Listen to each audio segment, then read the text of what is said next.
ये जो पूरा जिस जल्दबाजी में निर्वाचन आयोग ने कदम उठाया है, इससे बड़ा संदेह पैदा होता है। और एक विपक्ष की पार्टियों का दल उनसे मिला, अपने सवाल पूछे, लेकिन कोई संतोषजनक जवाब मिला नहीं। अब इतना जब कम समय रह गया है, ऐसी क्या आवश्यकता पड़ी थी कि इतना लंबा चौड़ा कार्यक्रम हाथ में लेने का। और इस ज़माने में और 2003 के बाद शायद हर व्यक्ति को अपने माँ बाप के प्रमाण का पत्र लाना, ये अनिवार्यता जो दिखाई गई है, इससे बहुत सारे लोगों का जो वर्तमान में लिस्ट में है नाम, कट सकता है।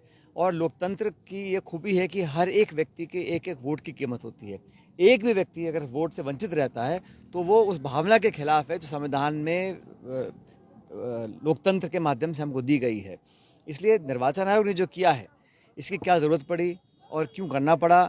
और बात ये नहीं है कि ये कानून के दायरे में है कि नहीं, बात यह है कि इतने कम समय में संभव है कि 2 महीने में आप 8 करोड़ लोगों की पहचान पत्र लाकर उनका दोबारा नाम डाल सकते हैं। तो कांग्रेस सहित तमाम दलों ने इस पर अपनी बात को रखा है। और मुझे लगता है कि अगर इसमें लोगों को ये आशंका होती है कि उनका नाम कट जाएगा, तो मुझे लगता है इसमें निर्वाचन आयोग को जल्दबाजी नहीं करनी चाहिए। दूसरी बात, एक ऐसी प्रणाली आए जो पारदर्शी हो। अगर किसी का नाम कट रहा है, उसको पता पड़े कि भाई मेरा नाम कट रहा है, मुझे क्या सुधार करके अपना नाम वापस डलवाना है। इस पूरी प्रक्रिया को जटिल ना बनाते हुए पारदर्शी तरीके से निर्वाचन आयोग को काम करना है। निर्वाचन आयोग का काम क्या है कि सब लोग अपने मन से, खुले मन से, निष्पक्ष होकर अपना मतदान कर सकें।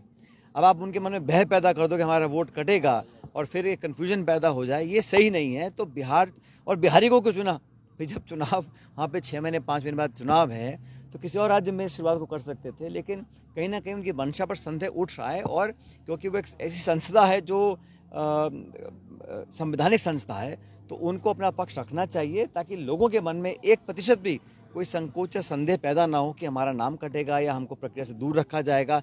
इस प्रकार का माहौल ना बने, ये जिम्मेदारी निर्वाचन आयोग की है। राहुल गांधी जी भी लगातार को लेकर काफी बवाल हो रहा है। हनुमान बेनीवाल के आवाज उठाने का भी बात इस हो रही सरकार की अब क्या बखत रह गई है? मंत्री क्या बोल रहे हैं, दर्जनों साहब विधायक क्या बोल रहे हैं, क्या आश्वासन अध्यक्ष जी ने क्या दिया था, फिर कोर्ट में क्या उन्होंने सरकार ने पक्ष रखा, उसका परिणाम आपने देख लिया। तो सरकार ने 1.5 साल तक लगातार इसको खींचते हुए रखा, कोई निर्णय लिया नहीं और आपस में भी तालमेल सरकार नहीं बना पाई। उसका परिणाम ये हुआ कि जो बहुत से लोग चाहते थे वो पूरा नहीं कर पाए। और उन लोगों को क्या हुआ जिन्होंने दावे किए थे कि हम इसको करवा के रहेंगे। तो सरकार को निर्णय लेना बहुत पहले चाहिए था और तथ्यों के आधार पर कार्रवाई करनी चाहिए थी। अगर कोई किसी व्यक्ति को लगता था कि उनके साथ बेइंसाफी हुई है और प्रमाण अगर होते और प्रमाण अगर हैं, सरकार कार्रवाई करती। तो कोर्ट का निर्णय आ गया है। लेकिन सर, जिस तरीके से हनुमान बेनीवाल के साथ हुआ, जो बिजली का कनेक्शन काट दिया गया, अब सरकारी आवाज खारिज करने के लिए कहा गया है, इस तरह देखते हैं पॉलिटिक्स को। देश में और प्रदेश में ये बात सच है कि भारतीय जनता पार्टी ने हमेशा जब सत्ता में आते हैं तो नियम कायदों को ताक पे रखकर मनमानी तरीके से विपक्ष की आवाज़ को दबाने का काम करते हैं। और विपक्ष में जो प्रमुख दल कांग्रेस है, तमाम नेताओं को हमेशा टारगेट किया है। अभी 2 दिन पहले दोबारा सोनिया गांधी जी को, राहुल गांधी जी का नाम खींचा गया उस केस के अंदर। उस केस में कुछ है ही नहीं, जानबूझ के उसको पब्लिक में छवि खराब करने के लिए कभी ईडी का, कभी सीबीआई का, कभी इनकम टैक्स का उपयोग बीजेपी करती है। और जो उनको छोड़ के अब भाजपा में के साथ आ जाता है, वो बिल्कुल फिर पाक साफ हो जाता है।